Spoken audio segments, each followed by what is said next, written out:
యెహోషువ గ్రంథము 5వ అధ్యాయము. ఇక్కడ జాషువా 13 వచ్చిన చదువుతాం, 13th వర్స్. యెహోషువ యెరికో ప్రాంతమున ఉన్నప్పుడు ఒంటరిగా మిగిలిపోయాడు. చూడండి, నాయకత్వ బాధ్యతల్లో ఒంటరితనం ఎంత గాయాన్ని మిగులుస్తుంది కదండి.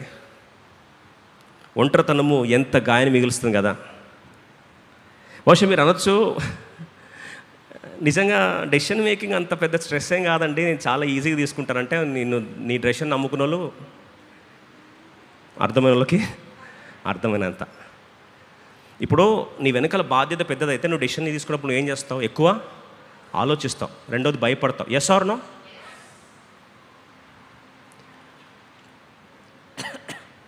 హ్యారీ ట్రూమెన్ అని అమెరికా దేశ ప్రెసిడెంట్, హ్యారీ ట్రూమెన్ అమెరికా దేశం యొక్క ప్రెసిడెంట్.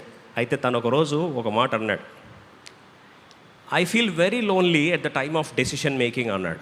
తీర్మానాలు చేసే టైంలో నాకు చాలా ఒంటరితనం అనిపిస్తుంది. అక్కడికి సెనేట్ ఉంటుంది, అక్కడికి తనకిచ్చే అడ్వైజర్లు ఉన్నారు, టీమ్ ఆఫ్ పీపుల్ ఉన్నారు, అందరూ ఏ విభాగానికి అందరూ ఉన్నప్పటికీ ఆయన అంటాడు, I feel very lonely at the time of decision making అన్నాడు. అంటే తీర్మానాలు చేసే సమయంలో నాకు చాలా ఒంటరితనం అనిపిస్తుంది, ఎవ్వరు నాతో లేదనిపిస్తుంది. నా వెనుకల ఒక దేశం యొక్క భవిష్యత్తు నా తీర్మానం మీద ఆధారపడి ఉన్నదంటే నాకు ఎంతో గగురుపాటు కలుగుతుంది, గుండెల్లో రైళ్లు పరిగెడతాయి, భయాందోళన వాతావరణం అనిపిస్తుంది, నాకు చాలా లోన్లీగా అనిపిస్తుంది అన్నాడు. బహుశా ఈ మాట హ్యారీ ట్రూమెన్ చెప్పిన మాటని ఆలోచిస్తే చూడండి, నా తీర్మానము కొన్ని వేల మంది జీవితాల మీద ముడిపడి ఉంది అంటే న్యాచురల్గా బాధ్యత ఉన్నోడికి, భయం ఉన్నోడికి ఏమనిపిస్తుంది? గుండెల్లో ఖచ్చితంగా లోన్లీనెస్ అనిపిస్తుంది. నేను ఒంటరిని అయిపోయానే, నాకు ఎవరైనా ఉండి కరెక్ట్గా ఐడియా ఇస్తే బాగుండు కదా. బహుశా జాషువా అనుకుంటున్నాడు, మోషే ఉంటే ఎంత బాగుండేది, ఆ మోషే ఉంటే అన్నీ నాకు సింపుల్ క్రూజ్ కంట్రోల్ మోడ్లో ఏం చెప్తే అది డూ ఇట్ అంటే ఐ విల్ డూ ఇట్ అంటాడు, ఇది చెయ్యి అంటే ఇది చేస్తా అంటాడు, పోయి యుద్ధం చేయండి యుద్ధం, ఇంత ఈజీ అయిపోయింది. ఇప్పుడు ఏమో ఆయన లేడు, నేను ఎట్లా తీసుకోవాలి తీర్మానం, ఐ ఫీల్ సో లోన్లీ. అరే పెద్ద దిక్కుకున్న మోషే ఉండుంటే బాగుండు కదా అని బహుశా అలా ఒంటరిగా ఎదురు చూస్తూ ఉన్నప్పుడు ముందు కూలిపోలేని ఆ గోడలు అడ్డుగా నిలబడ్డప్పుడు ఆ సందర్భంలో బహుశా జాషువా ఒంటరిగా ఫీల్ అవుతూ ఉంటే సడన్గా ఒక వ్యక్తి కనిపిస్తున్నాడంట. అది కనిపించే పోజ్ ఎట్లా కనిపిస్తున్నాడు? యెహోవా సేనాధిపతిగా కత్తి దూసి పట్టుకున్నాడంట. మిత్రపక్షమా ప్రతిపక్షమా అంటే నేను యెహోవా సేనాధిపతిగా నీ దగ్గరికి వచ్చాను జాషువా. ఎంత ధైర్యం వచ్చిండొచ్చు కదండి. బహుశా జాషువా పొజిషన్ మనం ఉంటే ఏమంటాం తెలుసా? అబ్బా, నేనైతే చెప్పేవాళ్ళం ఏమని, ప్రభా ఇప్పుడు దాకా చాలా లోన్లీ ఫీల్ అయినా ప్రభా, ఏమని, మోషే లేడు, ఎవ్వరు లేరు, ఇంత పెద్ద డెసిషన్ నా చేతిలో ఉంది, ఇప్పుడు గోడలు కూల్చకపోతే ఎన్ని రోజులు ఇక్కడ నేను నతికిపోవాలి, అట్లని చెప్పి యోర్దాన్ నది బ్యాక్ పోలేము, ముందేమో గోడలు చీలవు, వాగ్దాన దేశం ఏమో కళ్ళ ముందు కనిపిస్తుంది, చివరికి ఇట్లా టైం అయిపోతుంటే అందరూ వచ్చి ఎవరి మీద పడతారు? నా మీద పడతారు. నేను ఒంటరిని అయిపోయినని బాధపడుతుంటే ప్రభా నువ్వు నా కొరకు వచ్చావా నాయనా, ఎంత బాగుండొచ్చు కదండి. ఈరోజు ఒక మాట చెప్పాలని ఆశపడుతున్నా. యేసు ప్రభువారు చెప్పిన ఒక మాట ఏంటి తెలుసా? నేను నిన్ను విడువను ఎడబాయను.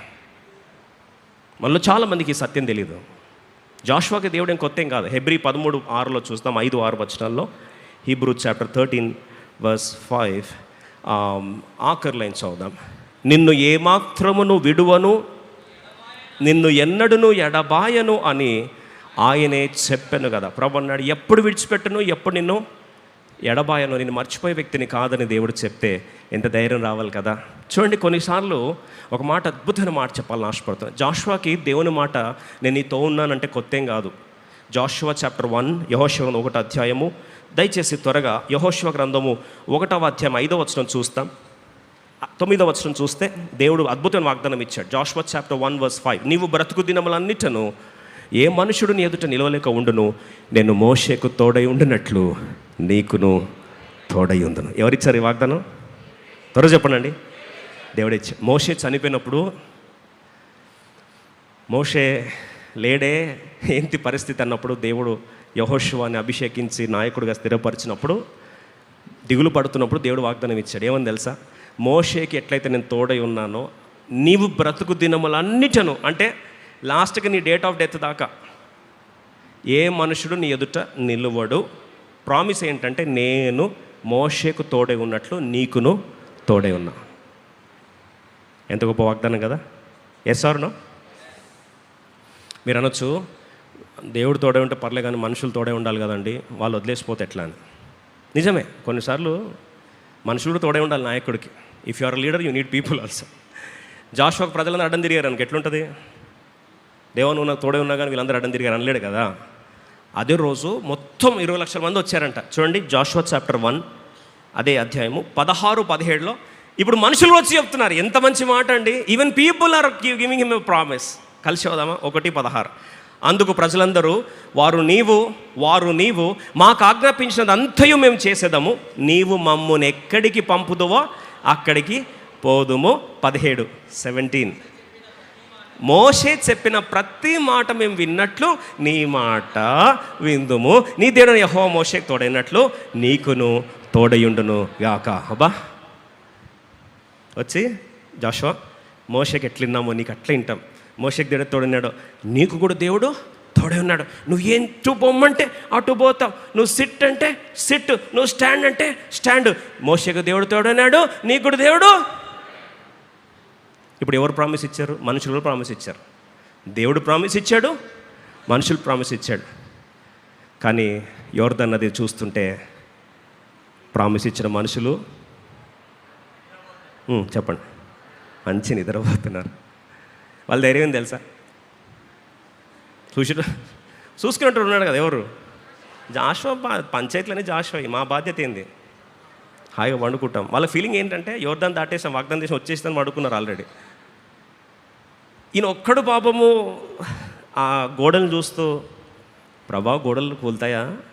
ఎలా కూలుతాయి? అనుభవం లేవు, ఎట్లా కూలుతుందో ఎట్లా కూలుతాయో ఏమో, నా చేతిలో కత్తి ఉంది, యుద్ధం చేద్దామంటే అవతల ఎవడు కత్తి పట్టుకొని రావట్లేదు. ఇలా చూస్తున్న సందర్భంలో అలా దేవుడే నేరుగా యెహోషువ దగ్గరికి వచ్చేసాడు. కొన్నిసార్లు ఒక మాట చెప్పాలని ఆశపడుతున్నా. The moments when you really need him, the moments when you direly need him, the moments when you say Lord I really need you, ఆ పరిస్థితుల్లో నేను విడిచిపెట్టి యేసు ప్రభువారు దేవుడు ఉండచాలడు. అది ఆయన బలహీనత. He cannot leave you in the moments when you truly need him. ఒక మాట బైబిల్లో రాస్తుంది, సామెతలు 8వ అధ్యాయం అనుకుంటా, సామెతలు 8:17లో. నిజంగా చాలా ఇష్టం నాకు ఆ మాట. కలిసి చదువుదామా? ప్రొవర్బ్స్ 8:17. చాలాసార్లు దేవుడు నా దగ్గర కనిపిస్తే బాగుండు, నన్ను తాకుతే బాగుండు, నిజంగా నన్ను ధైర్యపరిస్తే బాగుండు, నా మధ్యలో ఉంటే బాగుండు ఆశపడ్డావా? Proverbs 8:17 quickly. నన్ను ప్రేమించు వారిని నేను ప్రేమించుచున్నాను, నన్ను జాగ్రత్తగా వెతుకువారు నన్ను కనుగొందురు. ప్రభు అంటున్నాడు, నన్ను ఇష్టపడేవాడిని నేనేం చేస్తా? ఇష్టపడతానే. నన్ను ప్రేమించే వారికి నేను ప్రేమిస్తా, నన్ను వెతికే వారికి నేనేం చేస్తా? కనబడతా. If you truly seek me, diligently seek me, you shall find me. బహుశా జాషువా యథార్థంగా మనసులో కోరుకున్నాడేమో. ఏమని తెలుసా? దేవుడు వాగ్దానం ఇచ్చాడు నాకు, దేవుడు నాకు వాగ్దానం ఇచ్చాడు, మనుషులు కూడా నాకు వాగ్దానం ఇచ్చాడు. నిజంగా ఫిజికల్గా మోషే నా కళ్ళ ముందు ఉంటే ఎంత ధైర్యం ఉండేది. అయ్యా నువ్వు నన్ను నిజంగా తోడున్నావని ఉంటే can I feel you, can I feel you. నువ్వు నా మధ్యలో ఉన్నావంటే, నేను యుద్ధ పోరాటం నిలబడినప్పుడు నాతో పాటు నువ్వు నిలబడి యుద్ధం చేస్తున్నావు, నాకు ధైర్యం ఇస్తావని బహుశా యథార్థంగా ఇష్టపడ్డాడు, ప్రేమించాడు. జాషువా ఎంతగా దేవుని ప్రేమించంటే, నేను నా ఇంటి వారు యెహోవానే సేవింతుము, యెహోవానే ప్రేమింతుము, we shall love God, we shall serve God. Classic statement చెప్పింది జాషువా తప్ప ప్రపంచంలో ఎవరు చెప్పలే. దేవుడు ఉండలేకపోయాడు. సాక్షాత్తు యేసుక్రీస్తు ప్రభువారే కత్తి పట్టుకొని సేనాధిపతిగా, యెహోవా సేనాధిపతిగా, the captain of the armies of God, Jesus himself came down. That's the beauty of the love of God. దేవుని ప్రేమ యొక్క అద్భుతమైన మర్మం అది. ముగ్గురు అగ్నిగుండలు పారేస్తే ఓ మాట అన్నారు తెలుసా? ముగ్గురు స్నేహితులు, ఆయన మమ్మల్ని రక్షించినా సరే రక్షించకపోయినా సరే పిచ్చి ప్రేమ మాకు ఆయన అంటే, ఆయన గురించి కాంప్రమైజ్ అవ్వము అంటే తీసుకెళ్ళి లోపలేస్తే 4వ వ్యక్తి కనిపిస్తున్నాడంట. రాజు పిలిచాడు, రేయ్ నాకేంట్రా myopia, hypermetropia, blurring of vision ఏమొచ్చా చెక్ చేయించారు. సార్ ఏం చెకింగ్ కాదు సార్, అందరికీ కనిపిస్తుంది సార్. ఏం కనిపిస్తుంది? 4వ వ్యక్తి కనిపిస్తుంది. ఎంతమందిని వేశారా? ముగ్గురినే. నాకేంట్రా 4వ వ్యక్తి కనిపిస్తున్నాడు. ఆ ముగ్గురిని అగ్నిగుండంలో వేస్తున్నప్పుడు దేవుణ్ణి పిచ్చిగా ప్రేమించిన వ్యక్తుల్ని అగ్నిగుండంలో విడిచిపెట్టి ఒంటరిగా ఉండలేక సింహాసనాశ్రయ దేవుడు దిగొచ్చేసాడు దేంట్లోకి? అగ్నిగుండంలోకి. That is Christ of Annie. Jesus loved so much that he couldn't stay in the heaven's throne. He came down straight away. ఒక ముగ్గురు యవనస్తులే ఆ మాట అంటే అగ్నిగుండంలో దిగొచ్చేశాడు. యుద్ధ భూమిలో అవరోధాల గోడలు అడ్డుగా నిలుచుంటే యెహోషువని ధైర్యపరచడానికి దిగొచ్చేశాడు. ఒకరోజు హాగరు ఏం చేయాలో తోచక కుటుంబం కూలిపోయి తన బిడ్డని ఎలా పోషించాలో తెలియక ఎందుకు నా బతుకు ఇలా అయిపోయిందని పారిపోతూ తిరిగి తన జీవితం కుప్పకూలిపోయిందని వేదన వలయంలో ఎటు పరిగెడుతుందో తెలియక ఆ బిడ్డను ఏం చేయాలో తోచక పరిగెడుతున్న సందర్భంలో ఒకరోజు ప్రభు కనిపించాడు. అమ్మా, ఏంటయ్యా నీ పేరు హాగర్? అవును, నా పేరు హాగరే. నీ కడుపులో బిడ్డ ఉన్నాడు. అవునా, నీకే తెలుసు. ఆ పుట్టబోయే బిడ్డ పేరు ఇష్మాయల్. దేవుడు వింటున్నాడు అనేసరికి ఆమంటది, నన్ను విన్న దేవుణ్ణి నేను వినడమే కాదు, నన్ను చూచిన వాణ్ణి నేను ఇక్కడ చూచాను. I have seen the one who saw me అని చెప్పి అక్కడ ఎల్రోయ్ అని ఆరాధించింది. ఆ శరీరధారిగా వచ్చింది ఎవరో కాదు, దేవుని దూతకు వచ్చింది ఎవరో కాదు, యేసుక్రీస్తు ప్రభువారు. ఒక అన్యురాలకి తను తాను చూపించుకోక ఇష్టపడ్డాడే, ఒక అభాగ్యురాలకి తను తాను చూపించుకోక ఇష్టపడ్డాడే. నా జీవితంలో కుప్పకూలిపోయాను, భర్త విడిచిపెట్టాడు, ఇప్పుడు నా పిల్లోని భవిష్యత్తు ఏంటి అని భవిష్యత్తు చిమ్మ చీకటిగా చితికిపోతున్న అనుభవంలో ఆ రోజు ఎంత యథార్థంగా కోరుకుందో దేవుడని వాడు ఉంటే, ఒకవేళ ఈ అబ్రహాము ప్రతిరోజు ఏదైతే ప్రార్థించాడో అతని గర్భంలో, నా గర్భంలో పెరుగుతున్న బిడ్డ ఆ బిడ్డ అయితే ఆరాధించిన దేవుడు ఎక్కడున్నాడని బహుశా మనసులో వేదన పడిందో అదే అరణ్యంలో చివరికి సాక్షాత్తు దేవుని దూతగా తానే ప్రత్యక్షమైంది. ఆ రోజు క్రీస్తు యొక్క ప్రేమ కాదా? ఒకరోజు ఒంటరివాడైపోయి నా వెనకాల అందరూ ఉన్నారు కానీ అందరినీ పంపించాడు, 4 బృందాలుగా పంపించేశాడు. నా సహోదరుడు ఏం చేస్తాడో తెలియని పరిస్థితిలో ఉన్నాడు. చివరికి జీవితంలో 20 సంవత్సరాలు సంపాదించిన సంపాదన అంతా కూడా చివరికి శూన్యంగా కనిపిస్తుంది. కుటుంబం ఏదైతే ఏ కుటుంబ ప్రేమ కొరకు కొట్టుకున్నాడో చివరికి కుటుంబ ప్రేమ కూడా పొందుకోలేని నైరాశ్యంలో ఉన్నవాడు ఏకాకిగా మిగిలిపోయాడు. పెనియల్లో ఒంటరిగా మిగిలిపోయినప్పుడు ఒక నరుడు వచ్చి ఆ యాకోబుతో పెనుగులాడుతూ ఉన్నాడు. పట్టుకున్నాడు. నువ్వు ఎవరిని? బహుశా నేను దేవుడిని అని చెప్పేసరికే పట్టుకున్నాడు. దేవునితో మగసిరిగలవాడే, దేవునితో పోరాడి ఒక మాట అన్నాడు, నువ్వు నన్ను ఆశ్రయిస్తే తప్ప నేను నిన్ను విడిచిపెట్టి పోను. ప్రభు అన్నాడు, యాకోబు నీ పేరు యాకోబు కాదు, నీ పేరేమవుతుంది? ఇశ్రాయేల్ అయిపోతుంది. నేను ఒక బ్రాండ్గా మార్చేస్తా. దేశాలను నీ ద్వారా దీవిస్తా, దేశాలు నీ ద్వారా శపిస్తా. ఎవడు నేను దీవిస్తే వాడు దీవించబడతాడు, ఎవడు శపిస్తే వాడు శపించబడతాడు. సర్వజనులు నీ ద్వారా దీవించబడతారు. I will make you a global blessing. ఆ రోజు కనిపించింది ప్రేమ గల దేవుని సన్నిధి కాదా?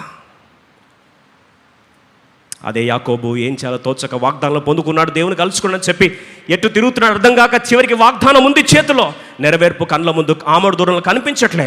ఆ రోజు బేతేలు అనుభవంలో కలిసి, నేను కాదా ఇక్కడ బలిపీఠం కట్టు, ఆ బేతల్ని దీవిస్తానని చెప్పింది నేను కాదా, ఇది దేవాలయమో పరలోక గవిని చెప్పింది నువ్వు మర్చిపోయావా, అభిషేకిని మర్చిపోయావా అని చెప్పి ఆ రోజు కలిసి ప్రతిష్ఠించడానికి తాను ప్రత్యక్షపరచుకుంది ఆ యేసు ప్రభువారు కాదా? ఆ దేవుని ప్రేమ కాదా? తిరిగి చల్లారిపోయిన వాడు వాగ్దానం నెరవేరక ఎదురు చూస్తున్న వాడిని కలుసుకుంది ఆ క్రీస్తు ప్రేమ కాదా? 40 సంవత్సరాలు వృధా చేసుకొని ఏంది నా బ్రతుకని ఆలోచిస్తే చివరికి తిరిగి చూస్తే 80 సంవత్సరాలు అయిపోయి చివరికి నా జీవితం ఏమైపోతుందని ఆలోచిస్తున్న పరిస్థితిలో గొర్రెల కాపరిగా తన పిలుపును కోల్పోయి చివరికి చేయాల్సిన పని చేయకుండా జీవితం వృధా అయిపోతున్నప్పుడు ఆ రోజు సీనాయి హోరే పర్వతం దగ్గర తిరిగి చూస్తే మోషే అని పిలిచింది ఆ దేవుని ప్రేమ సన్నిధి కాదా? ఆ వ్యక్తి జీవితాన్ని పిలుపు సమోన్నతంగా తనను మలిచేసి ఒక కారణ జన్మునిగా మహానాయకునిగా మార్చుకున్నది ఆ దేవుని ప్రేమ కాదా? ఒకరోజు తీసుకెళ్ళి సింహబోన్లో పడేస్తే ఆ దేవుని ఆరాధించాడు, పిచ్చిగా ప్రేమించాడు. ఆయన రక్షించినా సరే రక్షించకపోయినా సరే అనే అనుభవంలో తీసుకెళ్ళి దేవుని ఆరాధిస్తూ ఉంటే ప్రార్థించాడన్న నెపం తీసుకెళ్ళి ఆ యొక్క సింహబోన్లో పడేస్తే ఒక అన్యుడు వచ్చి అంటాడు, నీవు ఆరాధించిన నీ దేవుడు నిన్ను రక్షించాడా? దానియేలు అంటాడు, నువ్వు చెప్పిన సాక్ష్యం కరెక్ట్ రాజా, నేను ఆరాధిస్తాను దేవుడు అన్యాయంగా నన్ను తీసుకెళ్ళేస్తే చూస్తూ ఊరుకోలేక వచ్చి సింహాల నోర్లను మూయడమే కాదు రాత్రంతా కాపలా కాశాడు. యూదా గోత్రపు గోధుమ సింహం, రాజులకు రాజు, ప్రభులకు ప్రభు, చివరికి ఒక సింహాల నోర్లను కాసే వాచ్మెన్ డ్యూటీకి దిగజారాడా? ఎస్, నన్ను ప్రేమించిన నా దేవుడు సింహాల బోన్లో కూడా దిగొచ్చేసాడు. When do you understand the love of God? It is the presence of God. A private encounter with God and the presence of God will change you from a normal man to an extraordinary man. ఒక సామాన్య వ్యక్తి నుండి నేను ఒక అసమానమైన శక్తిగా మార్చేది ఒకటే, అది దేవుని సన్నిధి. అనొచ్చు, మరి దేవుడు మిగతా సందర్భంలో ఎందుకు అనిపించలేదని. మిగతా సందర్భం ఎందుకు అనిపించలేదండి అంటే, దేవుడు దిగి రావాలంటే మేము అగ్నిగుండాల్లో పాడాలా, ఎరుకో గోడల ముందు ఉండాలా, ఎర్ర సముద్రాల ముందు ఉండాలా, చివరికి సింహాల గుహలో ఆడాలా, ఇలాంటి పరిస్థితుల్లాగా వస్తే తప్ప రాడా అంటే, నిన్ను విడువను ఎడబాయనంటే ఒక్క నిమిషం కూడా విడిచిపెట్టి ఉండలేనని అర్థం. పరిస్థితులు మానవ అతీతంగా మారితే అప్పుడు దేవుడిని కళ్ళ ముందు ఆ కార్యాలను జరిగిస్తాడు. దానికి కారణం ఏంటంటే, మీరు నన్ను వెతికిన ఎడల నన్ను మీరు కనుగొందరు. ఈరోజు అదృష్టం ఉందా? ప్రభా ఒక్కసారి నన్ను కలుసుకో ప్రభా, నువ్వు కలిస్తే ఎలా ఉంటుందో చూడాలని ఉంది ప్రభా. విడువని ఎడబాయనని మాట్లాడినాను, కానీ ఒకవేళ నువ్వు నాతో ఉంటే ఎలా ఉంటుందో ఒకసారి చూపించు ప్రభా. మోషే చేసిన ప్రార్థన, నీవు రాని ఎడల నన్ను తీసుకొని వెళ్ళొద్దు ప్రభా అని ప్రార్థన చేస్తే బహుశా యెహోషువ అనొచ్చు, నువ్వు రాని ఎడల తీసుకొని పోదని. మోషేలకు బలవంతం చేయలేను ప్రభా నిన్ను, కానీ మనసులో మాత్రం కోరుతున్నా, ఏం చేయాలో తోచట్లే. నాతో పాటు మోషే లాంటి పెద్ద దిక్కుంటే బాగుండని ఆశపడిన కళ్ళ ముందు ఎవరు నిలబడుతున్నారు? దేవుడే సాక్షాత్తు జాషువాతో నిలబడేశాడు. ప్రియ సోదరి సోదరు, చాలాసార్లు మన జీవితంలో భయం, దోల వాతావరణం, కలవరం. రోజు లాస్ట్ 2-3 వీక్స్గా హాస్పిటల్ ఆపరేషన్ థియేటర్కి వెళ్తున్నప్పుడు కొందరు సిస్టర్స్ మన మధ్యలో ఉన్న వాళ్ళు సాక్ష్యం చెప్పారు. బ్రదర్, మా ధైర్యం ఒకటే, లోపలికి వెళ్తున్నప్పుడు మేము పాట పాడుతూ వెళ్ళామని. నన్ను ఏ పాట? నీవిక్కడ ఉన్నావు, నన్ను దర్శించావు, నా స్థితినే మార్చావు, కృతజ్ఞత బాష్పాలతో తడిచేదని పాదాలు. నేను ఎక్కడ పాడరు ఈ పాట? ఆపరేషన్ థియేటర్లోకి తీసుకెళ్తున్నారు, పెట్ స్కాన్స్ లోపల తీసుకెళ్తున్నారు. అప్పుడు ఎవ్వరు రాలేని దగ్గర దేవుడు మాత్రమే ఉన్నాడు. ఆయన చెయ్యి విడిచిపెట్టలేదు. Let me tell you this, those moments are so precious, those moments are so golden, nothing else in the world can replace it. దేవుడే చెయ్యేసి, దేవుడే తనని తోడుగా ఉండి అగ్నిగుండాల్లో, సింహపు బోన్లో, ఎరికో గోడల ముందు, ఎర్ర సముద్రాల ముందు, నీ జీవితంలో ఇది మానవాతీతంగా తప్ప మనిషి రీతిగా జరగదన్న పరిస్థితుల్లో దేవుని సన్నిధి నిన్ను తాకినప్పుడు అది మనుషుల మాటల్లో వర్ణించడం మన వల్ల కాదు. నిన్ను విడువను ఎడబాయనని నిన్ను విడువను ఎడబాయనని నా యేసయ్యా.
కీర్తించిన నీ రుణమునే తీర్చగలనా, కొనియాడి పాడి కీర్తించదా ఇలలో జీవించనా ఇలలో జీవించనా దినమెల్లనే పాడినా కీర్తించిన నీ రుణమునే తీర్చగలనా కొనియాడి పాడి నీ సాక్షిగానే ఇలలో జీవించనా ఇలలో జీవించనా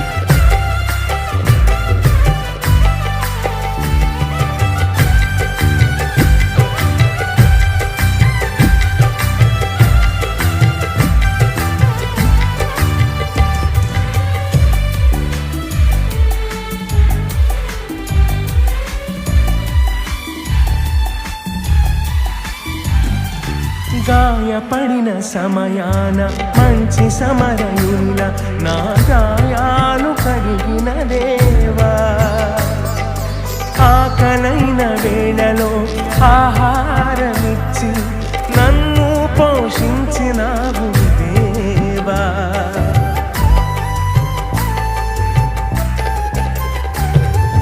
గాయపడిన సమయాన మంచి సమరయుల నా గాయాలు కడిగిన దేవా ఆకలైన వేళలో ఆహారమిచ్చి నన్ను పోషించినావు దేవా నిన్ను విడువను ఎడబాయనని నిన్ను విడువను ఎడబాయనని నా యేసయ్యా దినమెల్లనే పాడినా కీర్తించిన నీ రుణమునే తీర్చగలనా కొనియాడి పాడి నీ సాక్షిగానే ఇలలో జీవించనా ఇలలో జీవించనా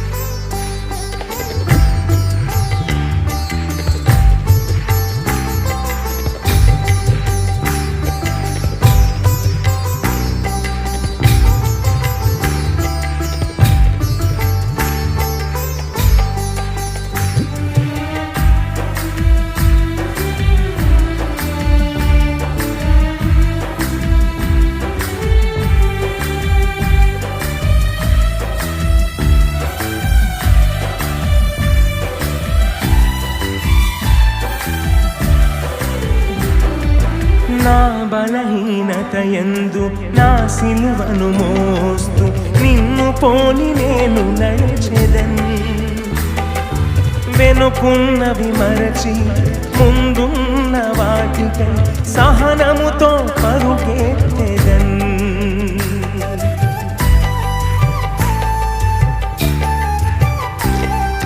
నా బలహీనత యందు నా సిలువను మోస్తూ నిన్ను పోలి నేను నడచెదను వెనుకున్నవి మరచి ముందున్న వాటికై సహనముతో పరుగెత్తెదను ఉన్నత పిలుపునకు కనుగు బహుమానము ఉన్నత పిలుపునకు కనుగు బహుమానము నేను పొందాలని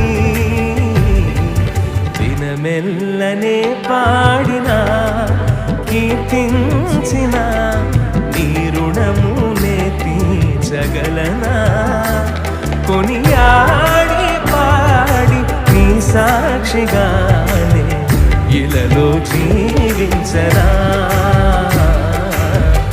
ఇలలో జీవించనా. దినమెల్లనే పాడినా కీర్తించినా నీ రుణమునే తీర్చగలనా. కొనియాడి పాడి నీ సాక్షిగానే ఇలలో జీవించనా, ఇలలో జీవించనా.